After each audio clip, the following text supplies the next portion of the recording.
бийлигиндегилер. Бүт салык төлөөчүлөрдүн баары балансыңызды айтат. Жыл сайын. Ошо балансты отдельно свайт этип койгула деп 2 жылдан бери свайт эттире албай атам да. Кыргызстанда эмнеси бар экенин билбейсиңер силер.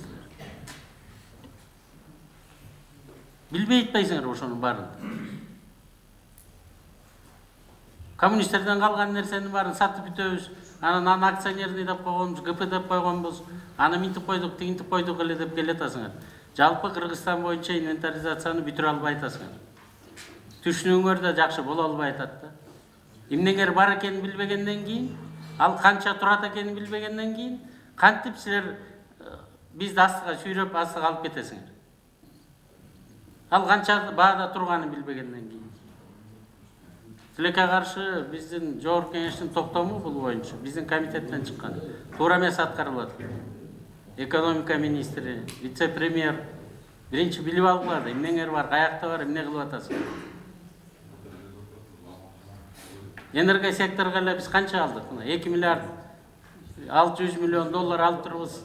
Энергия системаңар болгон 3 миллиард деп атат. Кредитте 2 миллиард 600 миллион доллар калсак, переоцененный 8 компаниясы болгонуга 3 миллиард доллар турат. 200 миллиард сом. Эми канча болот ошо доллар? 1 миллиард эле 13 миллион доллар болуп атпайбы? 200 миллиард бул. Сен 70-ке бөлсөң балам, кичине мен дагы цифра бөлгөндү үйрөтөсүң. Нет, 200 миллиардов сомов болуп чыкты азыр. Биз уже инвентаризация. Долларак 3 миллиард болот, 210 миллиард болсо. Да, 3 миллиард. Санжарды уксаңыз эми жок дегенде ал жерде. 3 миллиард силер переоценка кылдык деп атасыңар деп атам. А биз кредиттерде эле 2 миллиард 700 миллион доллар калдык. Энергия секторуга. Финансы министри кол коюп берген кредиттердин көлөмү. Биз төлөй баштадык да кайра. Жол калдык 2 миллиард 700 миллион. Жол менен энергия секторуга 5 миллиард же 6 миллиард доллар алып атсак, кантип силердин балансыңарда жок?